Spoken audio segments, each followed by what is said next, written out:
কুষ্টিয়ার শিলাইদহ কুঠিবাড়িতে বিশ্বকবি রবীন্দ্রনাথ ঠাকুরের ১৬৫তম জন্মবার্ষিকী উদযাপনকে ঘিরে চলছে ব্যাপক প্রস্তুতি। ২৫শে বৈশাখ সামনে রেখেই ইতিমধ্যে শেষ পর্যায়ে পৌঁছেছে সাংস্কৃতিক অনুষ্ঠান, আলোচনা সভা ও রবীন্দ্রসঙ্গীত পরিবেশনের মঞ্চ প্রস্তুতির কাজ। জেলা প্রশাসন ও বিভিন্ন সাংস্কৃতিক সংগঠনের উদ্যোগে কুঠিবাড়ি প্রাঙ্গণ সাজানো হচ্ছে বর্ণিল আয়োজনে। আমরা কিছু রঙের কাজ, কিছু রাজের কাজ, কিছু টাইসের কাজ, বিভিন্ন ধরনের যেগুলো নষ্ট হয়ে গেছে এগুলো আমরা ঠিক করতেছি। আমরা করছি গেটের কাজ করছি, লাইটিংয়ের কাজ করছি এবং প্লাস প্যান্ডেল স্টেজ সম্পূর্ণ কাজে আমরা করছি। প্রোগ্রাম তো মূলত ৮ তারিখে, আমরা ৭ তারিখে টোটাল ডেলিভারি দিয়ে দেবো কাজ। দূর দূরান্ত থেকে আগত দর্শনার্থীদের স্বাচ্ছন্দ্য নিশ্চিত করতে নেওয়া হয়েছে বিশেষ ব্যবস্থা। সাংস্কৃতিক রাজধানী কুষ্টিয়ায় কবিগুরু রবীন্দ্রনাথ ঠাকুরের এই জন্মবার্ষিকীটা গত বছরের চেয়েও আরও জাঁকজমকভাবে পালন হবে বলে আমি আশা করি। এখানে সমগ্র বাংলাদেশের যে গুণী ব্যক্তিত্ব রয়েছেন, গুণী শিল্পীরা রয়েছেন, কুষ্টিয়া এবং বাংলাদেশের জাতীয় পর্যায়ের যে শিল্পীরা রয়েছেন তারা আমাদের এই প্রোগ্রামে অংশগ্রহণ করবেন। এদিকে স্থানীয় শিল্পী, শিক্ষার্থী ও সাংস্কৃতিক সংগঠনের সদস্যরা ব্যস্ত সময় পার করছেন মহড়ায়। সবার মাঝে বিরাজ করছে উৎসবের আমেজ আর অপেক্ষা সেই মাহেন্দ্রক্ষণের।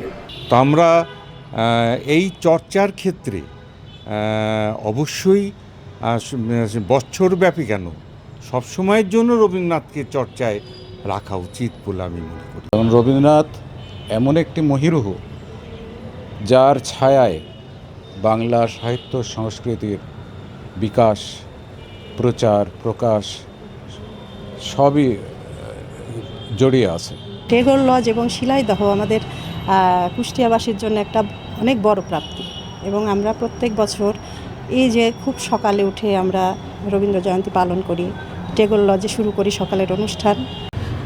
রবীন্দ্রনাথ ঠাকুর ইনি বাংলা ভাষাকে বিশ্বের দরবারে উনি পরিচয় করিয়েছিলেন বা আমরা গর্ব করি সেটাকে নিয়ে।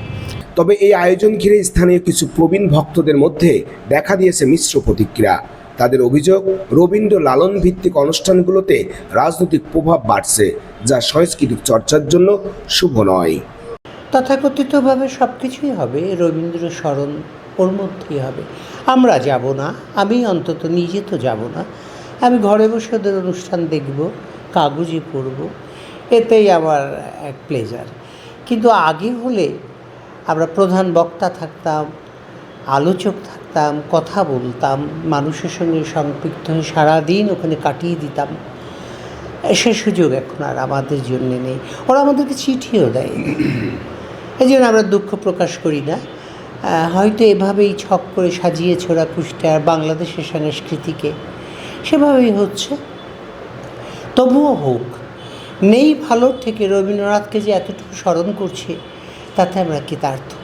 আয়োজকরা বলছেন, রবীন্দ্রনাথের সাহিত্য ও সঙ্গীতের মাধ্যমে তার জীবন দর্শন ও কর্ম নতুন প্রজন্মের কাছে তুলে ধরাই এবারের আয়োজনের মূল লক্ষ্য।